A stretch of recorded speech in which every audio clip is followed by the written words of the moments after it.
Welcome to Watch It Real from Real Central New Jersey Soccer.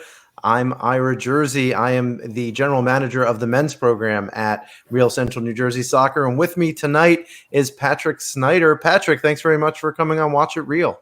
Oh, my pleasure, Ira. Looking forward to it.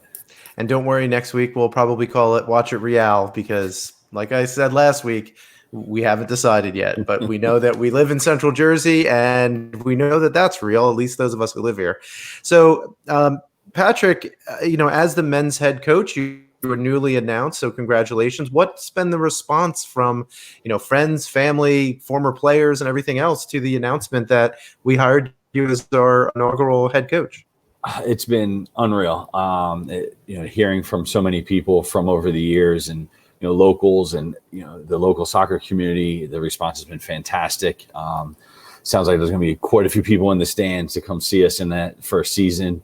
Former players have been reaching out, some wanting to come play, some trying to be on staff, some just wanting to come watch. So it's going to be great. I've been humbled, to be fair, by all of the outpouring of well wishes from everyone, and just looking to get started, and get us going and put a good product out on the field. So we'll get into a lot of details of your coaching style and what the hiring process was like in a minute or two. But first, we have to talk a little bit about kind of why we started this program and why we're so excited to have a team at this level in Central New Jersey. So first, something that I mentioned to Max last week on the show is that we're basically in between two professional clubs, being the New York Red Bulls and the Philadelphia Union. I am in my Union kit, so those of you who know that I've been a longtime Metro Stars and Red Bulls fan, don't get mad. We'll talk about that in a minute. But first, to the Philadelphia Union, we're an hour away, 57 minutes, and that's with no traffic, which how often is there no traffic through Philadelphia, Patrick? Not very often. Sometimes you got to find those back roads to get there. Yeah, exactly. And, I actually stay on the Jersey side until we go over the bridge whenever I go down there. And then, of course, Red Bull Arena is an hour and 4 minutes the other way, 54 miles up the Jersey Turnpike and Route 1. And, of course, there's always traffic going that direction too, it seems, especially if I'm late to try and get to a match. So Central Jersey in a big way has a whole, like I mentioned last week, and the other League Two teams are up in Morris County, and obviously the Red Bulls have a U23 program. Cedar Stars are up that way too in Morris County. The Reading United is out in Reading, Pennsylvania. They're the U23 team which has an affiliation with the Union. Westchester United, Philadelphia Lone Star, obviously, both of those are in Pennsylvania, and the Ocean City Nor'easters in Ocean City, New Jersey, south of AC. So, Central Jersey the middle of New Jersey had a big hole, and that's what we're trying to fill here. So first, Coach, I have to go back to something that we talked about last week with Max, and that's how's my vertical? I mean, it's not bad. I think there's a little optical illusion with the camera, the picture angle, maybe. It's a few more sheets of loose leaf under there than I thought would be, but it's not bad there. Fair enough. So let's get a little bit more serious. And, the first thing I'd like to ask you and to talk about today is we're trying to be as transparent as we can be. And I think that hopefully our fans will appreciate that kind of transparency. And I hope that anyone who's watching will ask a question or make a comment. You can, if you do that on social media, whether it's on Twitter or Facebook, we'll be able to see those, and we'll share those that make sense to do that with. So, we hope that you will. So Patrick, firstly, you've been a coach for a while. You've coached at the collegiate level. You coached at the youth level at a couple of different clubs. What was the hiring process like that we put you through with Real Central New Jersey compared to some of those other previous hires that you've had? Well, it was very similar to the collegiate positions, I've been through, where there's, multiple rounds of interviews. Obviously, the day and age that we live in, a lot of it was done like this, or I should say all of it was done like this. So there was a lot of Google Meets to get through. But I found that it gave me a lot of confidence in the program, how thorough the interview process was, speaking to yourself and Jeremy and Brian and various, separate interviews about separate topics. and the different angles that are needed to be taken care of when you're coaching at this level. The answering to the various masters that you have to answer to the soccer, to the marketing, to the front office. So I found it, like I said, it was inspiring to me that this was going to be done right. So that really encouraged me to keep pushing, through the process. And the final interview was really interesting with the 10, 12 people that were on the call. It felt like well, let's talk about that a little bit. So we did something that interested me, and that was to discuss, how you read the game. And so the question we asked you was, watch the match between South Georgia Tormenta and Reading United, which was the semifinal from last year's USL League Two playoffs.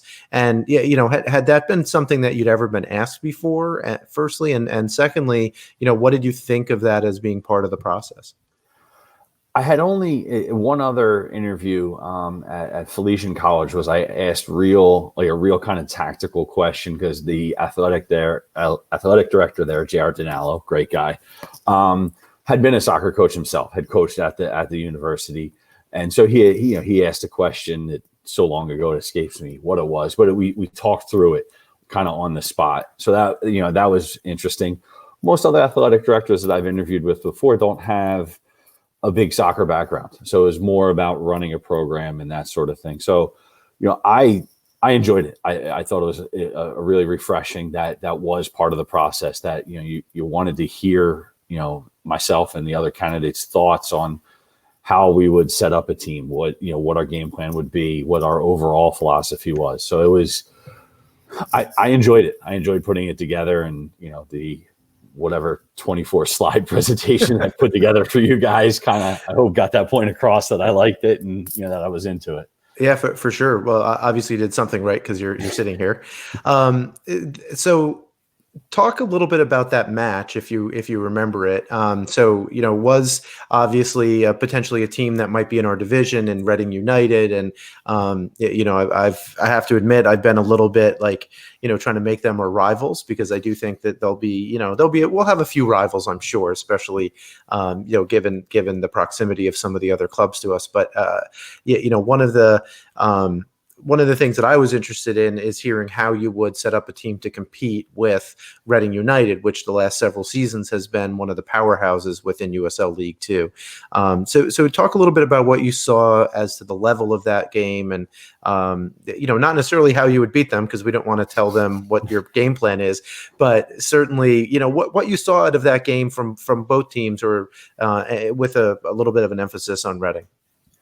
Well, both programs are, obviously, a path to the pro for both of those teams and those clubs. And, Reading, to be specific, is just chock full of talent, and they kind of get their choice at times, of who they want, be it, their academy players, and, some of the college kids that they, bring in to be a part of that team. It's just, fantastic depth, and, they could probably go 18 deep, against anybody, across the country. So, they are, for sure, they're the top, and that's who we want to get after. And we're going to do everything we can to, mitigate what they do have. I think, when we start putting together our roster, there's going to be an eye to, obviously we want to bring in as much talent as we can, but we also want to build something, a program that we can be proud of here in the Trenton area. So that would be parts of guys, that are local, that have pride in the area, as well as, bringing in those guys that have talent, maybe some of the guys who go to school locally. But we want people to buy in, to the philosophy that we're going to set forth, so that we are, one team, moving forward and getting after it as we go through what will probably be a tough season, with all the teams that we play.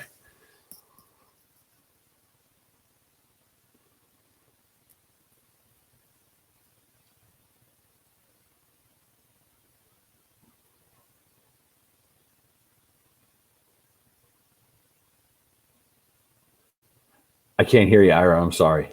Oh, Yeah, I had sorry. I had a little bit of I'm sorry. a great question I was going to ask, but I had myself on mute, so my apologies. No. Live TV, this is what happens, especially when you're the technical director and the talent at the same time. So the question that I think people might want to know, if there's players who might want to play for the club and they are considering maybe asking their coach if they could reach out to you to maybe either get a trial or maybe get a roster spot one way or the other. What style and do you prefer to play? And what are some of the qualities of those players that might be different from just being good touch of the ball, have good athleticism, and have a good soccer IQ? Is there what specifically should people expect from us as we get on the pitch? Well, like you said, there's always, we want a good touch. We want players to be able to be comfortable on the ball, and that's across the positions, from our keeper to our 9, comfort on the ball. But we also want to have an element of toughness. In our area, the Central Jersey, there's always been something about how we play, with and against each other has always been hard and tough, and we want to make sure that people know that they've come to Lion Stadium and that they've played in a match that their opponents gave them everything they had. So we're going to look for that in guys as we're building this roster. And we want them flexible as well. That we're not going to be a slave to any one style or formation. We're going to do what's best. What gets us our best players on the field as much as possible. And we want the players to be comfortable in that, and to have fun. This is a game. In the end, we want to enjoy playing the game, and we're going to be able to put 11 guys and 7 more on the bench with us, that at any moment any one of them can be the most important player, and every one of them can be the piano carrier as much as we can, from player 1 to player 18. So let's talk a little bit about the recruiting avenue. So you've done this before. So this was one of the you've had experience in a league similar to this, although not USL League Two, but in a similar environment. Talk a little bit about the recruiting avenues that we'll be going through. So it's something that we've been talking about as the technical staff. Once a week, we'll get together on calls with your assistant coach, who we'll have on the show in the next couple of weeks, as well as myself and some people from the women's program as well. So talk about the recruiting avenues and those routes. So where can we expect players to come from as you start thinking about recruiting? Well, I've been blessed to have a lot of relationships and connections over the years.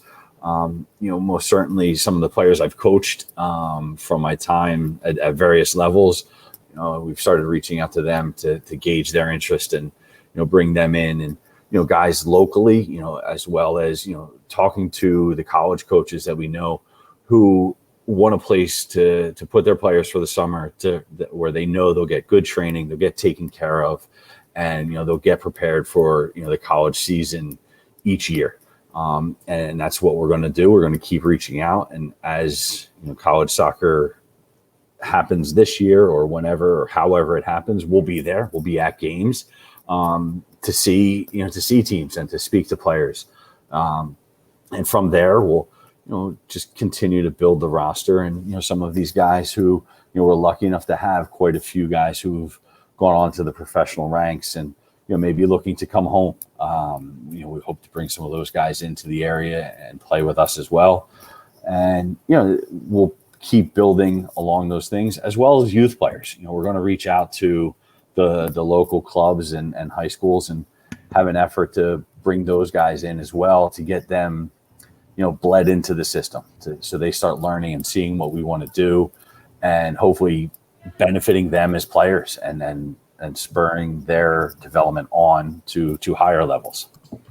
Yeah, so one of the things that we as a philosophy for our club is very much about youth development. So we've even talked, and I was quite open with all of our candidates as we were searching for our coach and assistant coach, that we really we wanted to have the bottom portion of the roster to have youth players. And those youth players will be able to fight for a spot, right? So Coach Pat, if we have a high school junior or senior who is good enough to be on the bench and come in a game, we're not going to exclude them. Is that a fair statement? 100%. Like, age doesn't matter to me. If a guy can contribute to the team, then he's going to be a member of it. And even if it is just in training for those first 2 years, like if a 15, 16-year-old, local guy has the ability to compete and to train with us, we want him there. Training is a great place for these guys to get started. And then, if they earn their way onto the field, they earn their way onto the field. I'm not, I don't care who it is, if they can help us, win games and put the product out on the field that we want, then they're going to get their chance. That's for sure. Great. And finally, with the youth development, just so folks know, is we do intend on having some teams in the Academy Cup, which is run by the USL. There's ex-COVID, there's usually 2 events a year, kind of showcase tournaments, one regional and one national. Next year, they're only going to do the national because of COVID, and we will have more information on that in the not too distant future as well. And obviously, Patrick, you're going to be involved in that, making sure that we understand the style of play, because those players on the U17 team this year in 2022, 2023 might be first team players for us. 100%. I'll be there. I'll be around in training. The event might, next year's national event might be difficult schedule wise for us. We'll be in our season as well, but I'll most certainly be watching whatever stream is available. But we'll definitely be a part of it, and our staff, because we want it to all be similar on the way up, because we want these guys getting ready to contribute to the first team down the road. Great. So if you don't have anything else, why don't we do, something that we're hopefully going to be making a regular segment, and that's kind of reviewing the highlights of a match. And so we have a 7-minute YouTube video here put out by the Philadelphia Union of their 2-1 win over Inter Miami in the MLS's back tournament. So Patrick, you ready to take a look at at those highlights? Let's do this. So here we go. Let's see if I can do this. All right, so the play started, not dissimilar. How would you describe Philly's playing style, generally speaking, as opposed to the Red Bulls press that we talked about last week? Well, I feel like the Union are kind of in between now, right? And before Ernst Tanner came, and this is a great play by Aronson, like just an unbelievable play by him getting around the end and getting that ball across. But the Union are in that transition, like they're trying to go from, he's just so good. They're trying to go from a possession-based team where they were keeping the ball and kind of sitting in until they could get the ball back, to now they're kind of pressing a bit more. I think Coach Curtin's, shown his versatility as a coach, being able to go from one system to the other.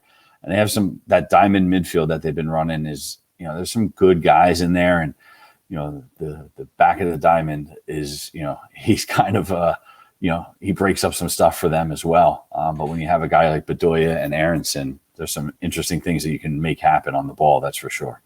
Yeah. So talk a little bit about the benefits and the pitfalls and the challenges of having, say, a diamond midfield. So, generally speaking, when I think about soccer and say you have a 4-4-2 or a formation similar to that, you can have those kind of 2 wide players and 2 in the middle, right? So a flat 4-4-2. But if you have a diamond, generally speaking, that tends to be pretty compact, right? As opposed to having a lot of width with your midfielders. Yeah, if you're playing with a 6, 2 8s, and a 10, it tends to be narrow. So it's a defensive midfielder, and 2 8s is the box-to-box midfielder, and a 10 is an attacking midfielder, for those of you who might not know. Sorry, went soccer nerd for a second there. But if that triangle doesn't move as a unit, you wind up giving up the width, at times, and you kind of leave your outside backs on an island. The Union have a couple of guys that can handle it. Gaddis does a good job out there, and the other back is escaping his name's escaping me right now, but they do a good job on that island. But if the diamond can move, left to right together to continue to, pick up those spaces, like in the first goal, that Aronson made the run out wide, Bedoya pushed Gaddis up and, filled those holes. It can work, but it takes a lot of discipline and a lot of chemistry to keep that, keep those spaces full. You can get caught out fairly easily in that system. We're coming up to the second goal here, and I do want to kind of dissect this goal because I think this shows the difference between a good player and a great player, right? So you can be very skilled, you can be very athletic, but if you don't have what makes a great players great is their soccer IQ. And in just a moment, you're going to see somebody who doesn't get on the score sheet. He didn't score a goal. He doesn't get an assist. He doesn't get a second assist, what's commonly referred to as an MLS assist, although I got those assists in the 1980s, so I don't know why they're MLS assists. But anyway, it's right here. So you'll see two dummies that occur on this one play. That player doesn't get any love, but if that player had touched the ball, this wouldn't have happened. So the first one actually happens very early. I'm going to try to back it up here just a little tiny bit so we can watch it. But on the counterattack here, Philly transitions right here, and then you see this that you saw that first dummy, and then this one right here. So remind me who this is, Coach. I was just trying to. I had it written down, I should turn the sound. I should turn the sound on, but it's okay. But this player here had a dummy in the beginning, at the very beginning of the play, sprints basically 100 yards, and then here you'd think would collect it, right? When you first see this ball, you'd be like, okay, this person's in space. They're one-on-one with the goalkeeper. But to have the awareness that that someone else is running on the right-hand side over here and to let the ball go, that's just absolutely amazing. And does that come from training, or is that just from practicing? What creates that kind of vision to make a player have to do that? It's being in that situation. It's having spent years playing the game, and it's a selflessness. It's a team first mentality, and he's the most important player in the play and didn't touch the ball. He opened it up twice. He fooled both the early defender who was pressing, and then the center back stepped to him, and that left the attacking wing to get in and be able to get himself a cut back and a nice left-footed shot. And those guys, when you find those guys, you want to hold on to them. And because that they can help your team, be better, because they want to just, win. Like, he obviously just wants to win there by, leaving that ball go, because the next guy had the better angle and had the better shot than he did. Great. So I'm going to turn this off now, and we'll go back to just us. Last question for you. So when you think about, coaching in sessions, what do you think? So we're going to have mostly, very high quality players who they know how to pass the ball. You're not going to be teaching them how to strike the ball. What winds up being the focus of the training? So what could players who are going to come out for Real Central New Jersey, what can they expect in their hour and a half, 2 hour training session, a few times a week? We're going to play a ton, and not, when I say that, I don't mean 11v11, just playing. We're going to put ourselves in various situations, various ways of, from rondos to possession to games, with various different restrictions to, get us to where we want to be in different situations in the field. We'll play, possession in the middle third a certain way, and, playing out of the back in a certain way, but it's going to be a lot of playing. There's not going to be, there's not going to be a lot of time spent on technical work or like you said, teaching a guy to strike a ball, because if they can't strike a ball, they probably won't make the team to begin with. I'm not here to teach those guys those things. I'm here to open up their minds and continue to get us to play a way that is entertaining, and we want to have the ball. We want the ball, and we were going to work on having the ball in all the different phases of the game and all the different spots on the field. A long time ago, a great coach in New Jersey, Manny Shelshite, said the game is the best teacher. And, that's a philosophy that's been drilled into me, and I believe in it.